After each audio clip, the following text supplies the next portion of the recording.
cheio de coisas que são necessárias que a gente debata. E eu quero começar, Daniel, como a gente tem feito ao longo dos últimos 10 ou 15 dias, né, 10 ou 12 dias, falando sobre o terremoto ainda na Turquia. Ontem eu trouxe uma pauta que acaba se conectando diretamente com a pauta que eu quero trazer hoje, porque eu falei ontem aqui que o Erdogan ele tinha começado, né, o governo turco, enfim, o Erdogan acaba sendo um símbolo disso, iniciou uma série de prisões. Então já tinha mais de 100 pessoas presas por conta das construções que desabaram com facilidade demais. Então, só para a gente recapitular, lá em 1999, mais de 20 anos atrás, aconteceu um terremoto brutal na Turquia, e a Turquia, portanto, estabeleceu uma série de leis com regulamentos acerca de como que as construções têm que ser feitas para que elas sejam capazes de suportar um terremoto. Naturalmente, um terremoto de grande magnitude, como foi esse agora, nem tudo vai ficar em pé, mas para que a maior parte ficasse em pé, dessa maneira você minimizasse riscos à vida humana, danos materiais, enfim, essa catástrofe que aconteceu na Turquia. Como muitos prédios caíram, isso foi considerado um problema grave, foram investigar e viram que realmente a estrutura dos prédios que caíram estava completamente fora dos padrões. Os relatos que você tem, que inclusive edifícios de luxo, caríssimos e tal, né, com muito investimento, caíram, segundo os relatos, caíram como se o concreto fosse de areia.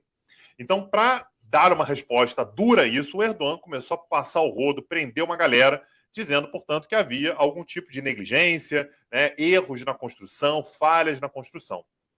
Pois bem, Daniel, no momento que ele começou a fazer isso, ele começou a mexer com gente que também sabia que ele tinha telhado de vidro.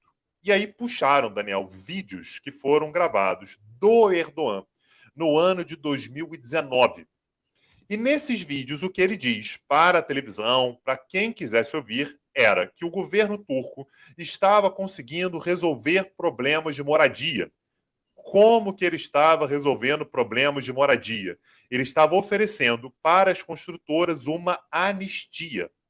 O que é essa anistia? Fui correr atrás para saber do que se tratava exatamente essa anistia. Essa anistia sei que a construção que vocês estão fazendo está fora dos padrões.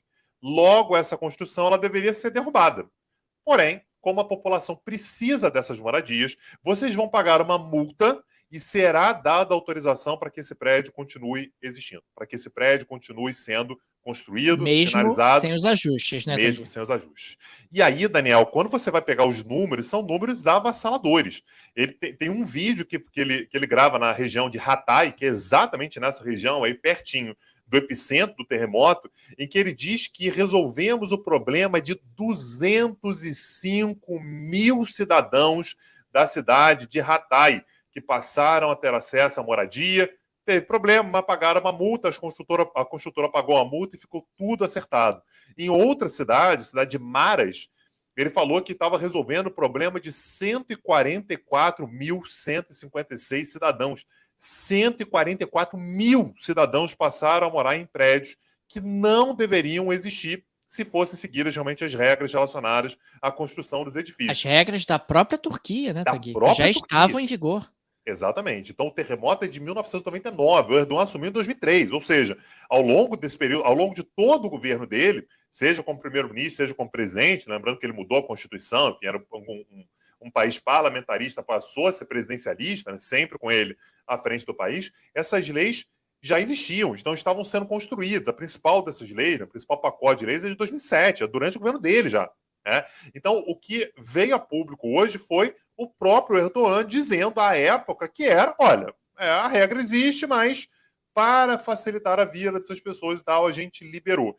Então, Daniel, o fato, essa análise a gente já fez algumas vezes aqui, né, desde que o terremoto aconteceu, é que ele tentou, com essa ação, dar uma demonstração de que, olha, o problema não sou eu, o problema são as construtoras. O que as construtoras estão dizendo agora, certamente elas tinham isso aí arquivado, não. Você participou diretamente disso, você deu autorização, a gente não faz a regra. Você fez a regra, você flexibilizou a regra e a gente, portanto, está junto com você nessa responsabilização.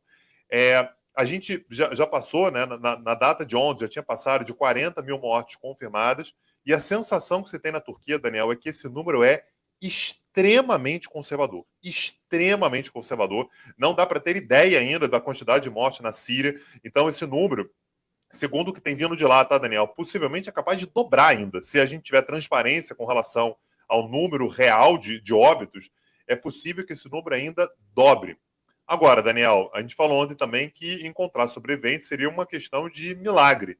E, de fato, aconteceu um milagre, né? Uma senhora de 74 anos foi encontrada nos escombros, naturalmente uma condição muito precária, muito difícil.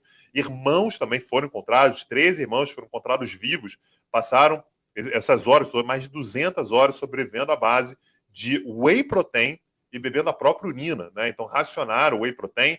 Então, esses fatos ainda têm acontecido, os acontecimentos têm sido muito marcantes, né? Muito emocionantes, aliás, para quem está lá fazendo o resgate, mas dá para ver que o governo Erdogan não vai sair ileso. A tendência é que isso ainda dê muito problema. Lembrando sempre, as eleições na Turquia vão acontecer daqui a algumas semanas, possivelmente no mês de maio. A eleição seria em junho, ele antecipou para maio. Vamos ver no que vai dar isso aí.